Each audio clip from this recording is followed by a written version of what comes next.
So today is Sunday, the 4th of May. It's my third week following the weight loss program that I'm doing with Mannatech and eating in the Mastering Diabetes kind of food groups. And it's been a bit of a disappointing week. I've measured basically 0.2 of a kg in weight loss.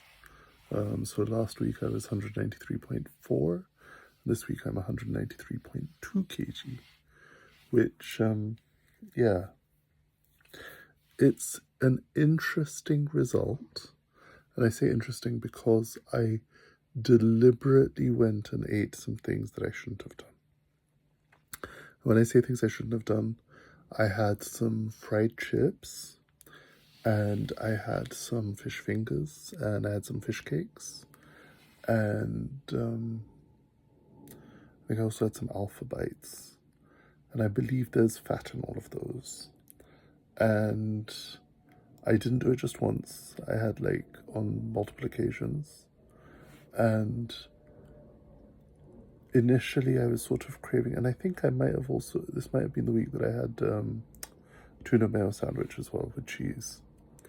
And so part of the reason why I had so many things that are not on the plan this week was to see, is it possible to eat something that doesn't fit with the diet protocol, and will that have an effect, and what's the consequence of that?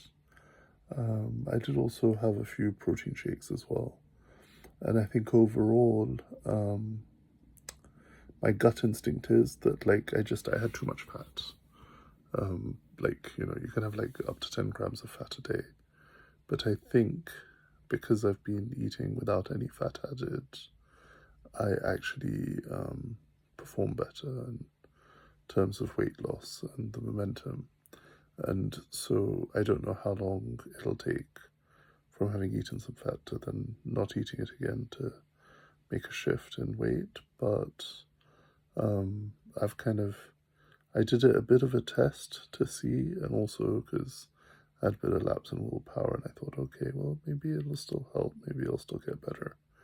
But I think conclusively, the results of this past week suggest that I would probably be better off staying on the diet protocol that I've decided, which is whole foods, plant-based, low fat, and basically just focus on eating as much of that as I can. And I can eat grains, I can eat whole grains. They recommend whole, brown rice and stuff. I mean, I'm having basmati rice. And I also got some tapioca flour this week, so in this coming week we'll try some tapioca potato recipes, because that has sort of a bread-like texture to it apparently. And the biggest challenge with eating a certain way is that it's the textures and the flavors and the taste that sort of you miss, potentially. So, and it has been a bit of an emotional week. And so that could be part of the challenge, that, maybe I was eating some of those things for emotional reasons, I don't know. So in any case, and when I say emotional, it wasn't anything specific, but just, comfort eating, something you're familiar with, the sort of thing. And I probably wasn't eating enough fruit. I kind of feel like I'm eating a lot more potatoes and starches, and it's helping, but I'm still feeling hungry, and thinking maybe if I eat a bit more fruit, maybe I'll get a bit more hydrated as well. So anyways, it was an interesting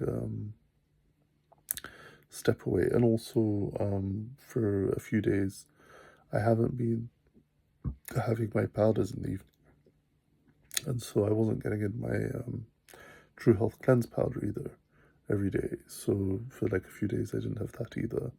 I was taking the supplements, and I was taking the powders in the morning. I just wasn't taking it in the evening. And so as a workaround for now, I've decided to try out for a week, taking double doses in the morning, so I don't have to take doses in the evening. of the Ambrose Life and the Mannatech. And then I just have to take the TruHealth cleanse in the evening, so I'll have that probably after my meals.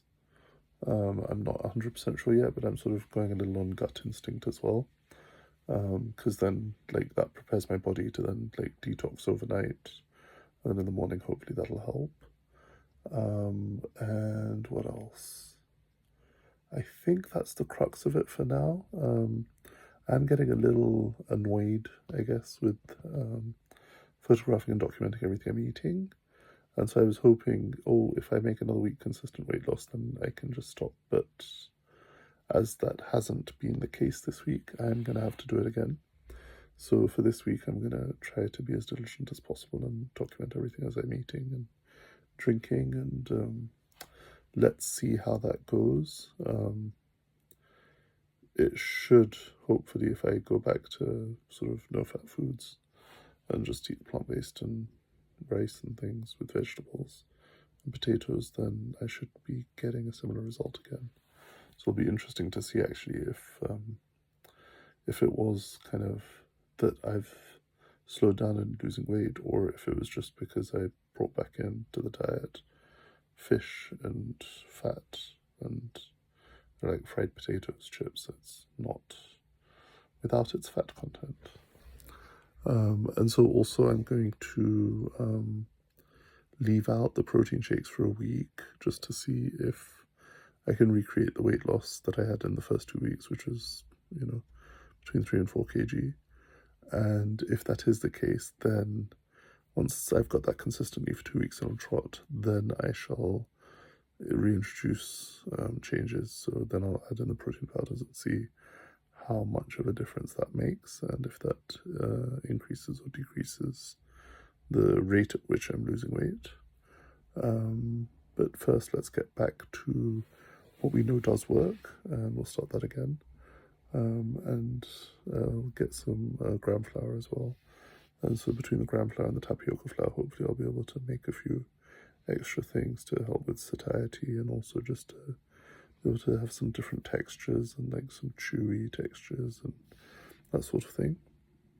And also sort of the bread-like textures, because I do, I've had a few days now, like gluten-free chapati style things made with like lentils and gram flour and rice flour and sort of mung bean flour and stuff. And I think we threw some oats into as well, oat flour as well. But that does take a bit of time to make, and as tasty as they are, there's a lot of effort for kind of not much reward, as it were. So I'm hoping with potato and tapioca flour, I'll have something a bit more resilient and a bit more robust, and it'll be easier to make, and just kind of, cook the tapioca in hot water, mix potatoes into it, touch of olive oil and some seasoning, and then shape it and stick it on the tray in the oven, and then let it bake. So if that works, then maybe that's something we can do a few trays full, and then stick some in the freezer and have some fresh. So anyways, biggest bit of feedback I think so far is, if you are on a weight loss journey, start by doing as much as you can to achieve compliance and follow a protocol. And then once you've determined that that protocol is succeeding or working for you, then make adjustments and see if you can add to it, remove from it.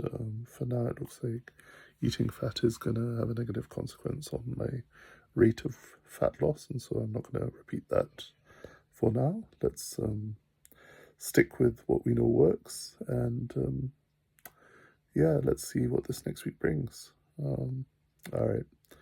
And also, like, because I'm doubling up my doses in the morning of my Ambrose and Mannatech, there's another thought that occurred to me, that maybe by having a larger quantity in a single dose rather than spreading it out across the day, maybe my body can use it better to kind of help get to sort of the outer edges of the neuropathy pain, and maybe it might be a bit better. So yeah, let's see. This coming week should be interesting, and I'll keep you all updated on the progress. Oh, and also because I'm now incorporating the red and greens powder in the morning with the Ambrose. So I'm adding that in as well, so then I'll have cleanse in the evenings. I think that'll be a good thing because it's all plant-based nutrition from vegetables and fruits and things. But yeah, hopefully, and also the other thing is I wasn't necessarily having as much leafy greens and salad and stuff as I liked. So I'm going to try to consciously kind of make sure I keep that in the pipeline as well and have it more regularly and more consistently with every meal as well. Because then also that helps then blunt the insulin spikes and manage the blood sugar levels as well in that regard, that sort of you have a slower burn of glucose, so you don't have like such highs and lows as quickly. And the continuous glucose monitor came out my arm, so I've stopped tracking with that. And at this point, I don't think I'm going to buy another one.